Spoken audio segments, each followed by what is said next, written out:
You ever notice something strange? The calmest people are the ones you should fear the most.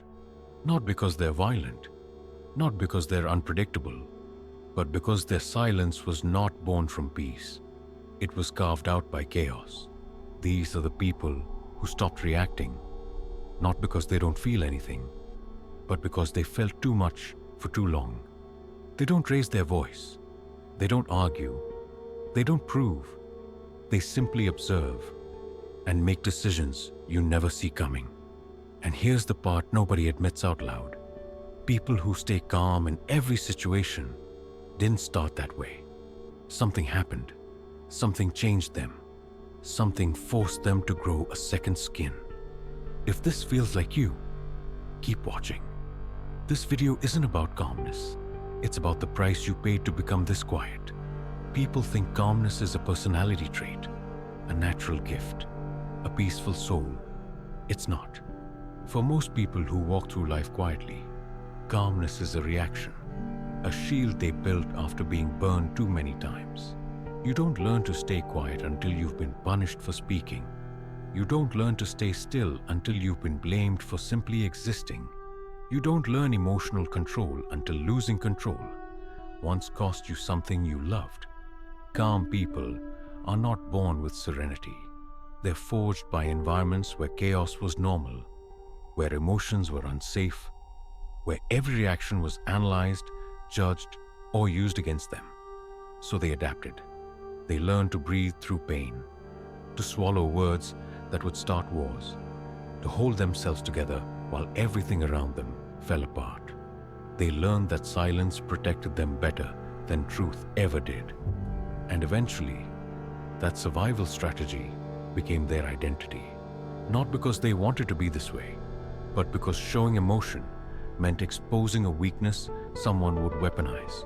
That's the real reason behind their calm. It isn't peace, it's self-defense.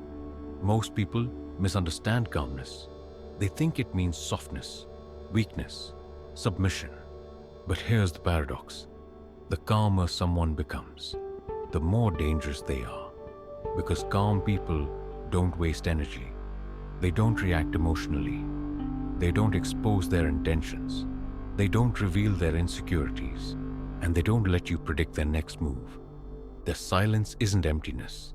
It's calculation. They are the observers, the ones who sit back and watch what everyone else is too loud to notice. They see the patterns. They sense the tension in your voice. They feel the shift in a room before anyone realizes what changed. They recognize manipulation instantly because they grew up inside it. And that's their hidden advantage. Calm people read the world like a threat map. Every expression, every tone, every micro movement. They scan it all, not because they're paranoid, but because they had to learn how to survive unpredictable people. While everyone else reacts, the calm one analyzes. While everyone else argues, they choose strategy. While everyone else gets emotional, they stay composed.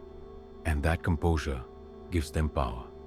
People fear loudness, but in reality, the silent person in the corner is the one who already figured out how this will end. Calm people aren't calm because they mastered emotions. They're calm because emotions stopped feeling safe.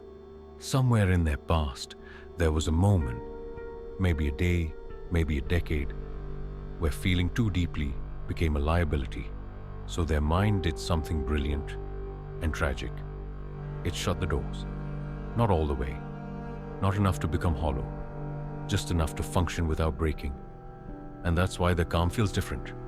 Not peaceful. Controlled. Not joyful. Managed. Not confident. Contained. Inside, they feel things intensely, but they process them privately, quietly, away from the eyes that once judged or wounded them.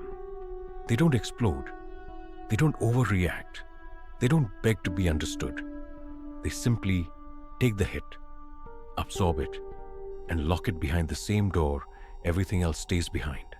This emotional numbness isn't depression. It's precision. Their mind learned to filter emotions like a sniper filters noise. Only the necessary feelings get through. But here's the truth nobody sees. Their calm isn't a lack of emotion. It's the result of emotional overwhelm they never want to experience again. They became their own regulator, their own stabilizer, their own emergency exit. And that's why people find them mature, wise, or collected. What they're actually seeing is a person who survived their own storms and now refuses to let anyone create another one inside them.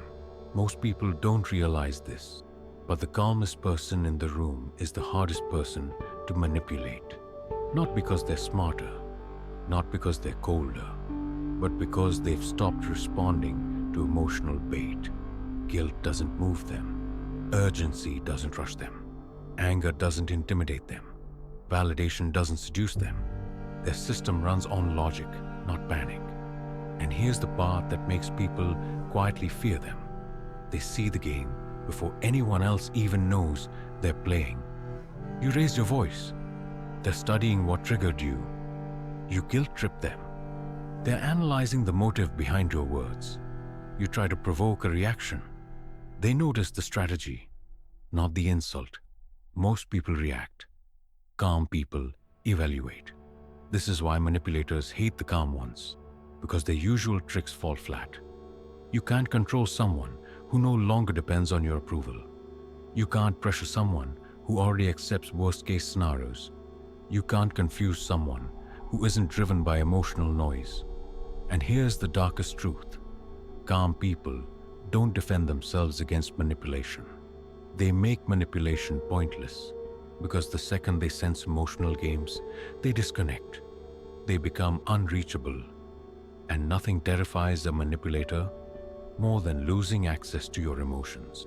Their calmness is not softness. It's a form of psychological sovereignty. And once someone reaches that level, there's only one thing left to say. You can influence everyone in the room, except the one who refuses to play. Here's what almost nobody understands about calm people. Their calm is not passive. It's strategic. Every reaction you don't see is a decision they already made. Calm people know something the world ignores. If you control your state, you control the situation, while others swing between panic, pride, and impulse. They stay so steady that people start orbiting around their energy, not because they demand it, but because humans instinctively follow stability. Watch them closely. When everyone argues, they observe. When everyone chooses sides, they stay neutral. Not because they are indecisive, but because neutrality gives them information. When a room becomes emotional, they become mathematical. They notice patterns. They catch details others miss. They see the truth hidden behind tone, timing, and tension. And here's the power. People reveal the most when they're emotional. Calm people reveal the least. That imbalance is how the calm person wins. They gather data quietly. They adapt before others react. They choose their words like a scalpel, not a shotgun. They never rush. They never chase. They never try to prove anything. Because here's their secret. Silence forces the other person to reveal themselves. Most people can't handle silence. They fill it with explanations, excuses, and confessions. Calm people weaponize that. And that's why debates, conflicts, relationships, negotiations all tilt in their favor, not through aggression, not through domination, but through mastery. Their calm isn't the absence of power. It's the form power takes when it knows it doesn't need to shout. Calm people are often profoundly lonely, not because they lack connections, but because they exist on a frequency most can't hear. Most people bond through chaos. They connect through panic, drama, or shared frustration. They thrive on emotional storms. Calm people don't. They observe from outside. They notice patterns, motivations, and hidden agendas. They understand the games and refuse to play. And here's the truth nobody admits. When you protect your mind, you isolate your heart. They set boundaries that others call cold. They refuse to carry unnecessary burdens. They don't respond to artificial urgency. They say no without guilt because their clarity depends on it. The world calls this detachment. They call it survival. Because stress is contagious, chaos is infectious, and if they absorb it, they lose control. The very thing they've mastered.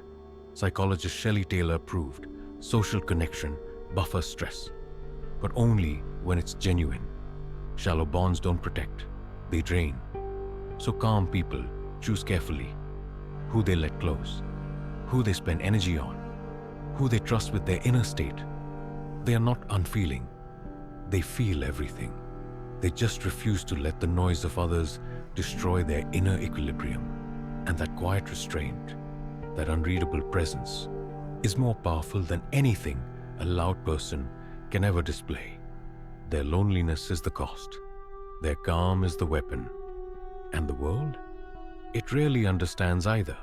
Calm people have something most will never develop: temporal perspective, the ability to zoom out, to see the bigger picture, to recognize that most crises, most chaos, most heartbreak are temporary.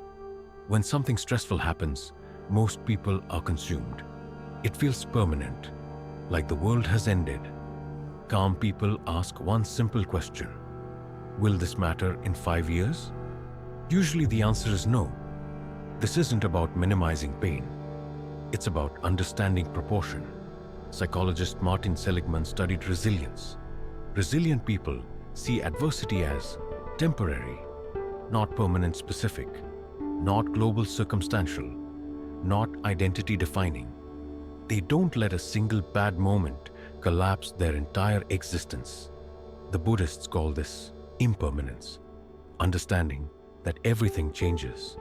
Nothing lasts forever.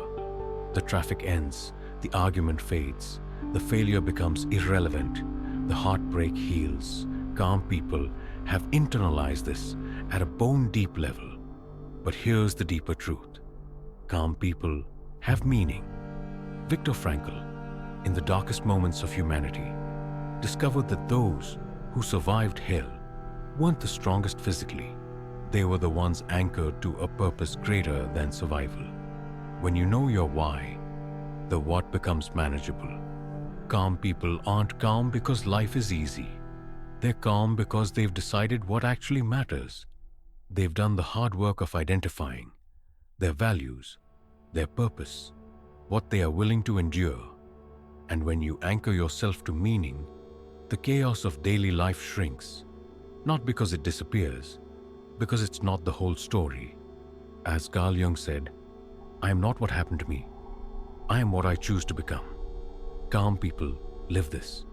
They've been betrayed, broken, abandoned, destroyed, like everyone else. The difference: they chose to transform suffering into strength. That choice, that psychological sovereignty, is what makes them dangerous. Not because they'll attack, but because you cannot control them. They've mastered themselves. And in a world ruled by emotional reactions, the self-mastered person wins. So here's what you need to understand. Calm people weren't born different.